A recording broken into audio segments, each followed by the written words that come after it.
नमस्ते बच्चों। कक्षा 7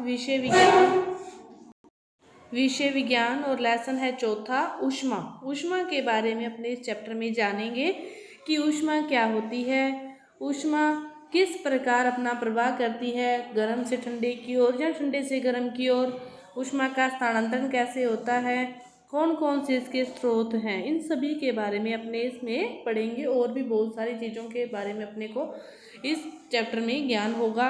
तो देखो कि अध्याय 3 में आप पढ़ चुके हैं कि जो ऊनी वस्त्र हैं वो जांतव रेशों से बनाए जाते हैं। जो जांतव रेशे जो जंतुओं से प्राप्त रेशे हैं। जांतव रेशों का अर्थ क्या है? जो रेशे जंतुओं से हमें प्राप्त हुए हैं उन्हीं से ऊनी वस्त्र बनाए जाते हैं।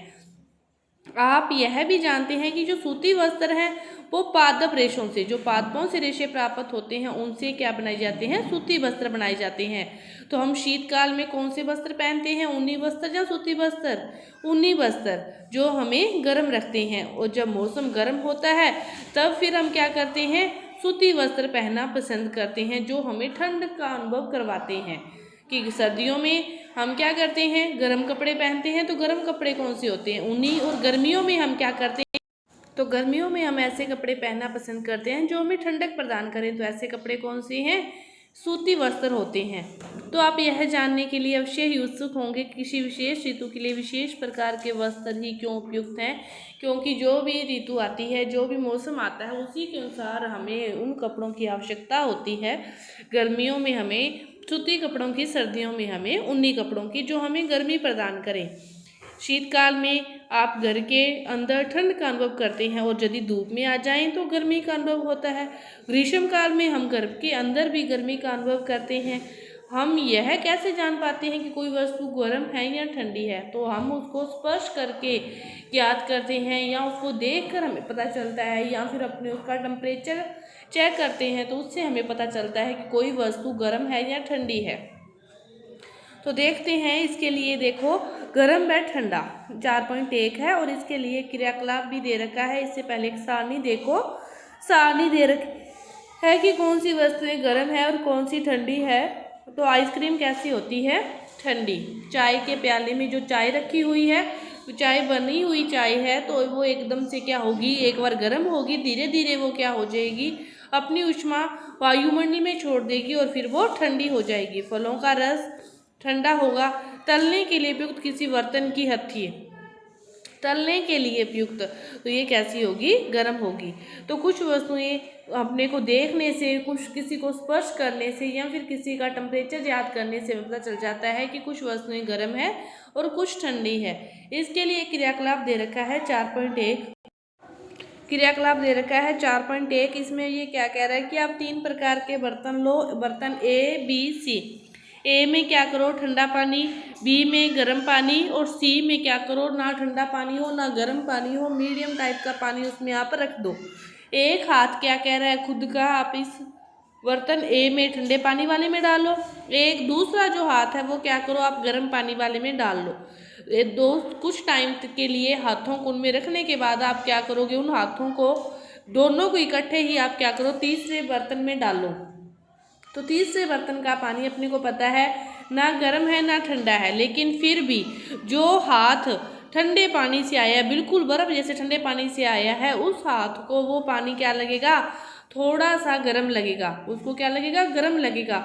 और जो हाथ गर्म पानी में था, उस हाथ को वो पानी क्या लगेगा? ठंडा लगेगा। पानी का टेम्परेचर अपने को पता है कि सेम है दोनों के लिए। एक ही पानी में जब हाथ डाला है, लेकिन एक हाथ को वो पानी गर्म लग रहा है, दूसरे हाथ को वही पानी ठंडा लग रहा है। तो अपने क्या निष्कर्ष निकालते हैं कि जो अपनी इंद्रियां हैं उनके द्वारा अपने को सही ज्ञान की प्राप्ति नहीं हो सकती। वे हमें कभी कभी धोखा भी दे सकती है।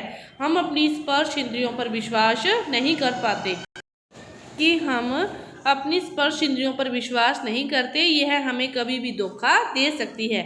क्यों? अपने इस क्रियाकलाप के द्वारा पूरा सिद्ध किया है कि जो एक ही बर्तन में पानी है वो दोनों हाथों को अलग अलग महसूस हो रहा है, एक को ठंडा और दूसरे को गर्म, जबकि पानी का टेम्परेचर तो दोनों हाथों के लिए क्या है? समान ही है। तो इसीलिए हम स्पर्श इंद्रियों पर विश्वास नहीं कर सकते। इसके बाद है ताप मापन। ताप मापन, ताप मापने के लिए क्या करते हो, कई बार आपको बुखार चढ़ता है, आपका शरीर आपको गर्म महसूस होता है तो आप डॉक्टर के पास जाते हो, तो डॉक्टर आपके शरीर का ताप कैसे मापते हैं? वो एक ताप मापी के द्वारा आपके शरीर का ताप मापते हैं। उस ताप मापी को क्या कहते हैं? थर्मामीटर कहते हैं। उसको डॉक्टरी थर्मामीटर कहते हैं। उसी के द्वारा वो आपके शरीर का ताप मापते हैं। किसी थर्मामीटर को आप अपने हाथ में पकड़कर उसको आप ध्यानपूर्वक देखो, और यदि नहीं है तो आप किसी के पास या फिर डॉक्टर के पास जाते हो तो उस समय उसको आप ध्यान से देखो, तो आप क्या देखते हो कि जो इसकी बनावट है वो किस प्रकार होती है? इस प्रकार होती है। इसके अगले हिस्से में क्या लगा होता है? एक बल्ब लगा होता है। उसके बाद का जो हिस्सा है थोड़ा इस प्रकार, और बाकी का जो हिस्सा है वो लगभग क्या होता है? एक समान होता है। बाद का हिस्सा सारा क्या होता है? एक समान होता है। तो इस तापमापी में क्या देखो कि इसमें दो प्रकार के पैमाने दे रखे हैं, कि इस तापमापी में दो प्रकार के पैमाने दे रखे हैं। देखो ऊपर का जो पैमाना है वो दे रखा है डिग्री सेंटीग्रेड में, और नीचे का जो पैमाना है वो आपको दिखाई दे रहा है वह है फ़ारेनहाइट में। ऊपर वाला है डिग्री सेंटीग्रेड में, उसकी जो प्रयास है वो कितनी है? 35 से लेकर 42 डिग्री सेंटीग्रेड। 35 से लेकर 42 डिग्री सेंटीग्रेड। और जो फ़ारेनहाइट में है वो आपके सामने है, उसकी देखो 94 से लेकर 108 डिग्री फ़ारेनहाइट। तो जो ऊपर की तरफ आपको थर्मामीटर पर जो पैमाना दिखाई दे रहा है, जहाँ अपने उपयोग में जो पैमाना लेते हैं वो कौन सा है? सेल्सियस स्केल कहलाता है। उसे डिग्री सेंटीग्रेड द्वारा दर्शाते हैं। और जो दूसरा पैमाना है इसी स्केल का, तो उसका दूसरा जो मापक्रम है वो क्या है? फ़ारेनहाइट में है, और इसका प्रतिशत 94 से 108 डिग्री तक होता है। और इससे पहले प्रयोग किया जाता था, पहले इसका प्रयोग किया जाता था, लेकिन आजकल डिग्री सेंटीग्रेड वाले पैमाने का ही प्रयोग में किया जाता है। और इसको पढ़ने के लिए इसके जो बीच की जो लाइन है, आपको जिस पैमाने पर वो जाती है उसी के अकॉर्डिंग अपने को पता चलता है कि अपने शरीर का ताप इतना है। तो वह क्या है? वह पारे की बनी होती, वो पारा है। जो बीच के जो है वो किसकी लाइन है? वो पारे की लाइन होती है। इसके बाद देखो कि अपने दिन का तापमान उच्च है, दिन का ताप निम्न है, कई बार सर्वाधिक है या सामान्य है। तो ये सारा मापक्रम भी ताप मापी के द्वारा ही अपने माप पता चलता है। कि अपने अखबारों में भी पढ़ा है कि आज का तो दिन बहुत गर्म रहा, तो ये सब ताप मापी के द्वारा ही हमें पता चलता है कि कितना रहा और कितना गर्म है। तो इसके बाद देखो क्रियाकलाप दे रखा है 4.2 थर्मामीटर से ताप मापना। कि थर्मामीटर से ताप मापते हैं तो कैसे मापते हैं? इसके लिए कि आइए यह सीखें कि थर्मामीटर को कैसे पढ़ा जाता है। तो सबसे पहले इसके किन्हीं दो क्रमागत बड़े चिन्हों द्वारा निरूपित ताप के अंतर को नोट कीजिए। इन्हीं दोनों चिन्हों के बीच की भागों की संख्या को नोट कीजिए। फिर मान लीजिए दो बड़े छिद्रों के बीच 1 डिग्री का अंतर है, तो इन चिन्हों के बीच 5 भाग हैं, तब एक छोटे भाग का मान कितना होगा? 0.2 डिग्री सेंटीग्रेड होगा।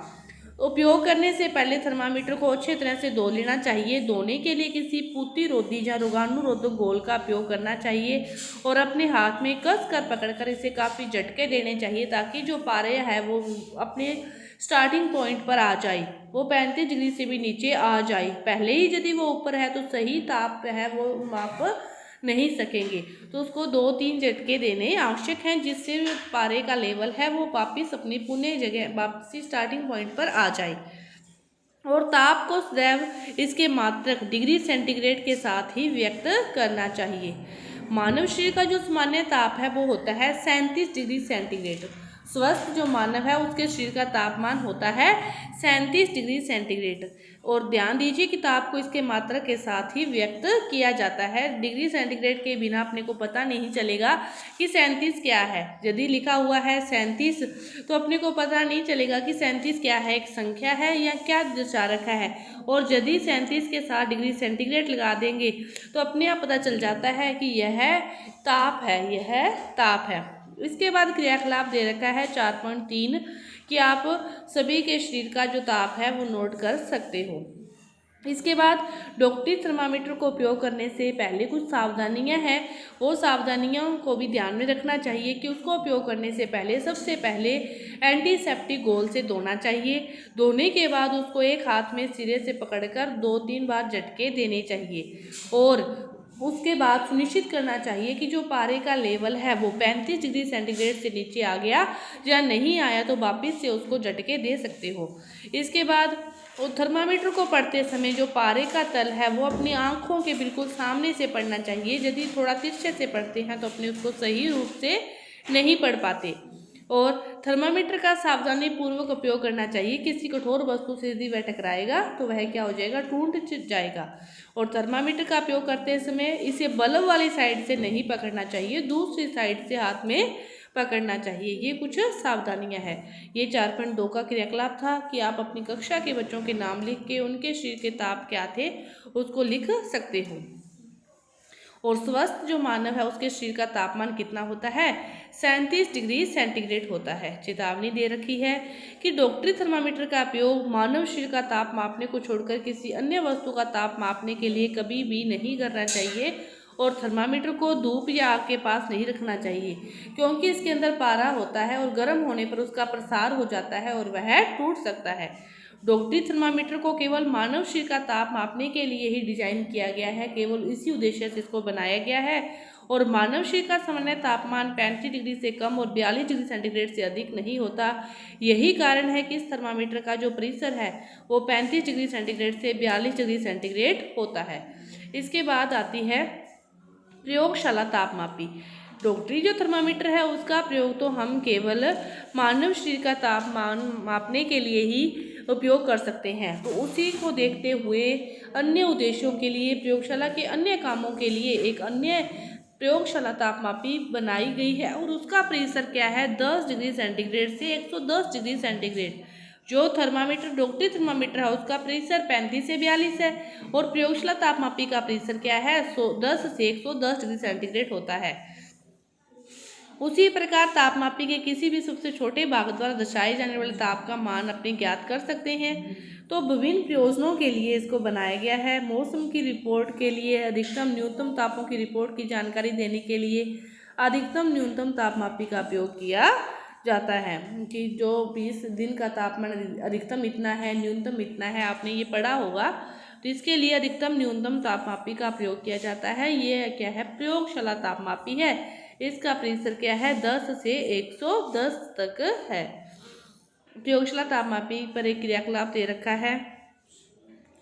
इसके बाद कक्षा के विभिन्न विद्यार्थियों द्वारा जल के माप की तुलना कीजिए और विभिन्न मापों की विभिन्नताएं। क्या आप जो पानी है उसको ठंडा रख के, गर्म रख के, थोड़ा और गर्म रख के, मतलब 3-4 टाइप से आप पानी का जो टेम्परेचर है वो ज्ञात कर सकते हो और सभी का अंतर ज्ञात कर सकते हो कि ठंडे पानी का जो ताप है उसका मान अलग होगा, गर्म पानी का अलग होगा, और बीच वाले पानी है ना ठंडा है ना गर्म है तो उसका ताप क्या होगा, अलग होगा।